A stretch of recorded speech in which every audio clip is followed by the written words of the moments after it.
What is the primary reason people underconduct themselves? Sometimes we're just astonished. How can people act so animalistic? How can people act so barbaric? How can they do this? How can they protest like this? How can they act like this and react? And we wonder why? How?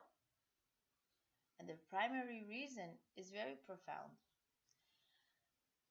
I was driving this week and I was going through a certain block, but I didn't realize there's a car that was double parked. And as I was driving, I saw a bigger car than me going, in front of me. So I said, okay, if this car can make it, so can I. It's a little bit bigger than mine. So slowly but surely, this car went through, and I said, you know what? If they can make it, I can. And I went through also successfully, um, went by the car. And then I started thinking. I said, um, this is really representative of something. And what's it's representative of is when we look up at other people and how they act and how they live their lives, we have strength, we have motivation and hope that we can also do it. Once you learn about great people, you're like, wow, what they did. And even though we feel like I can never do that. However, the fact that you learn about them, you're like, wow, this is possible. I can strive for this. This is my role model. And we should always look up at people and learn from people who have enhanced character, who have made it through difficult times. So, what is the one reason why people underconduct themselves? And the reason is these people underconduct themselves because they don't value themselves. They don't value who they are. They don't know who they are. A person is created in the image of Hashem, Atzelem Elohim. And the person should know they are pure and holy. They are good. We have layers on ourselves. Negative character traits that all we need to do is work on them, repent, try harder, improve our ways, and that's it. Yet we define ourselves by our negative traits, and this is holding us back from becoming the person we are meant to become. It's like knowing you have a stack of cash in the basement and not knowing that, wow, I can improve my home, I can invest in this and that, I can make this better, I can um, I can make the most out of this could enhance my life. It's like not knowing that what you are capable of, not knowing that what you can become can truly enhance your life and the quality of your life. And this is actually our purpose in life. Tomer Devorah teaches us that it is proper that a man strive to emulate his creator, both in Telem, which is image, and in Demus, likeness. Man is born with the potential to resemble Hashem. Developing good character actualizes this potential. The word Telem is derived from the word um, tel, because tel means shadow. We are images of Hashem. We need to be like Hashem. Hashem believes in us. We cannot be exactly like Him, but we have potential to resemble Him and His ways. Everyone can be destructive, but it does not define them. They are holy and pure. That is how our Creator created us. Whether we believe in it, whether we like it, whether we feel it, this is the truth. You are pure, you are holy, you are goodness. People are destructive because they believe they are their negative character traits. So Rebbetzin Esther Baylor Schwartz says so beautifully, people underconduct themselves because they undervalue themselves. You don't know who you are. You don't know who you are. And I'm going to leave you with a practical tip at the end on how to strengthen believing in yourself and valuing yourself. Rabbi Lando says, if we don't strengthen our moral fiber, we are like an expensive camera which is used as a paperweight. A man who does not try to emulate his creator is a glorified animal. To be an Adam, to be a person, he must rein in his destructive tendencies. It is so incredibly important that we try to enhance our character, which is why we are here in this world. But what about when we fail? Like, whoa, I'm not so great.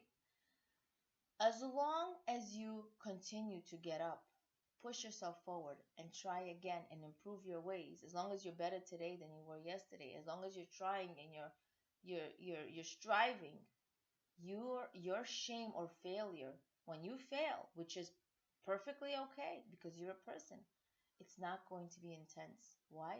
Because you know you're trying. You know you did your best. In Tomer Devora, we learn that if we do not work on self improvement, the shame of failure will be intense. It will be intense. So we don't want it to be intense. We want to do our best and enhance our character. We want to be our best. So, how do we do that? We do that by constantly learning, by constantly growing, by constantly picking ourselves up if we make mistakes, and knowing good character is the reason why we're here. A rabbi was waiting to speak to Rav Shach. However, somebody else came in instead of him, and he was in tears and he was crying. And Rav Shach consoled him. What did he say to him? What was the question that was asked? The rabbi, who was crying inside, was distraught. Why? Because he learned from the doctors that he had 2 weeks to live. And he said, what should I focus on now? What should I focus on my last 2 weeks of life? And Rav Shach told him, focus on your midot. Focus on your character traits. Continue to better yourself every day. One might think, what about learning Torah? What about, elevating the world with so much my learning? Maybe I should invest in things. No. Nobody can work on your character. Only you can work on your character. And this is why we're here in this world. This is why we're here. The core of a man's existence is to toil continually to improve his character traits. Of what purpose, otherwise, is his life? That's what the Vilna Gaon teaches us. Rav Yisrael Salanter teaches, it is easier to know the entire Talmud than to correct a single bad character trait, bad midah. Rav Yisrael Salanter continues, even in our days, there are people upon whom Hashem has bestowed marvelous mental capabilities, but bad character dulls their abilities. And we want to know, we want to internalize that even though our abilities can be so great, our character will dull it. If we are not example to other people, if we're not an example, first of all, we won't be respected and valued. And second of all of our teachings and all of our growth is dulled because of our character. We could be so much more with enhanced character.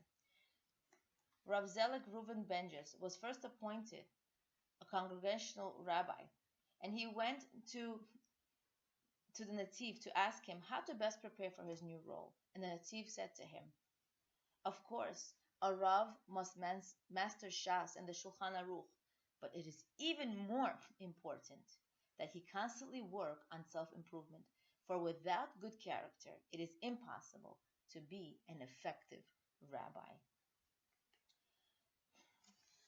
The manner in which we do something matters. The way we conduct ourselves, the way we behave, the way we react, the proactive and not reactive, is so, so important. And I want to share a beautiful story with you to demonstrate this. To demonstrate how to value yourself and how to enhance your character and how to know that what you do matters. In a small town in Europe in the 16th century, there lived a family with several sons. As the family was growing and the kids were getting big, it was time for them to go to yeshiva, a distinguished yeshiva, which was such an incredibly privileged opportunity. It was a privileged opportunity that would only happen once in their lifetime, in their teenage years, free of worries, free of family responsibilities.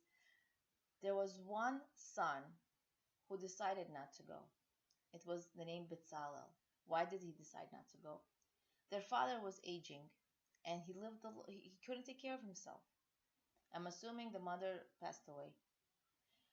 He couldn't take care of himself, so a son had to stay there. A son had to take care of him day and night. It was a tremendous sacrifice. And Bezalel decided not to go. Instead, he decided to take care of his father. And of course, his learning wasn't the same. Of course, he didn't have time to himself. Day and night, 24/7, attending to his father's needs from basic to difficult. Some days were harder than other days. You could just imagine the tremendous sacrifice and time and effort he had to give over. It is true that his brothers became Talmidei Chachamim, became great Torah scholars, but Bezalel gained most of all. When Bezalel got married, he had a son. His son's name was Yehudalau. He is he is none other than the Maharal of Prague. He learned in yeshiva and became a distinguished Torah scholar. Till this day, we learn from his Sephorim, we learn from his books, we learn from his teachings. We can learn so many profound lessons from this short story. Lesson number one. Who knows? Maybe it was the sacrifice, the tremendous sacrifice of Bezalel in taking care of his father that merited him fathering such a distinguished Torah scholar. Lesson number two. Whatever is meant to be yours will eventually find you. Bezalel could say, oh, I also want to learn Torah. I want to become distinguished. I want to become great. You will be great, don't worry, because your son will be great. And because your kids are great, it's in your merit as well. So because you gave them that opportunity to learn, for sure it's also in your merit. So Bezalel didn't lose at all. He gained most of all. Whatever is meant to be yours will eventually find you. And that's a beautiful quote from Rebbetzin Esther Baylor Schwartz. Don't worry. Just because somebody else looks more successful, is more successful, or has everything going for them, it doesn't mean that you lost out. That's their lot. This is your lot. And whatever is meant to be yours will find you sooner or later. And the last lesson I wanted to share is the manner in which you do something matters. The way you do something in life matters.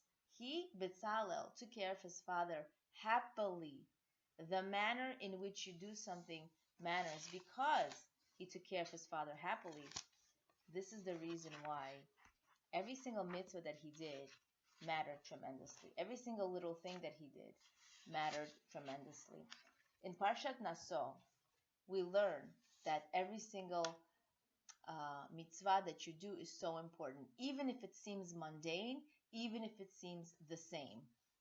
In Parshat Naso, we learn that 12 princes of tribes dedicated offerings. They dedicated the same offering, but it started with one person. The first prince was named Nachshon ben Aminadav.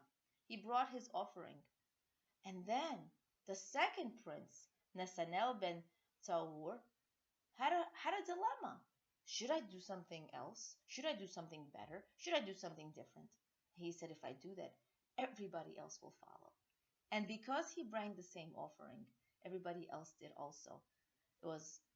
It's one of the longest parshas, or if not the longest parsha. And why do we need to learn this? It's the same thing over and over again. Why? Just say it once. All the princes bring this offering. No. It mattered. Why? Because he did it happily. The next prince did it happily. The next prince did it happily. It wasn't a competition. They did it with their heart. Let's learn from this that we don't need to be like other people. Whatever is meant to be yours will find you. And the manner in which you do something is so, so precious to Hashem, is so, so important. It's so beautiful. So in order for us to actually pump ourselves and charge ourselves and motivate ourselves to do something, to do the mitzvot happily, is if you know how precious you are, if you know how special you are, if you know that this mitzvah nobody else can do like you, because it's coming to you, it's coming your way. Hashem trusts you to live your life enhancing the mitzvot and getting close to Him. So you can only do that by believing in yourself, by looking for the good in yourself. I have a practical tip for you. Set an alarm 3 times a day. maybe 12 o'clock, 4 o'clock, 10 o'clock. And when the alarm rings, you go to the mirror and you tell yourself amazing things about yourself and what you did. And you pump yourself up and you look for the good. And you say uh, your good points. You give over your good points to yourself for a minute, maybe 30 seconds, and that's it. And you will see, because you see yourself as good, because you value what you do, you're going to continue doing things in a valuable way, more enhanced. And if you see the good in yourself, you'll see the good in others. And then you'll see the good, of course, in serving Hashem in a more pronounced way, in a more meaningful way. Thank you for listening. I hope that we can now internalize that my mitzvot, your mitzvot that you do, it's so, so important. A person needs to focus on their character. And that's when they can have better relationships with other people and see their good. And of course, enhance their relationship with Hashem. Leah Abramov, Being and Becoming, appreciating the insights of Rebbetzin S. Feldbrandt and Rabbi Fran on the Parsha, and Rabbi Yehiel Spiro in Spark of a Story. Leah Abramov, Being and Becoming, awakening awareness of your greatness and potential.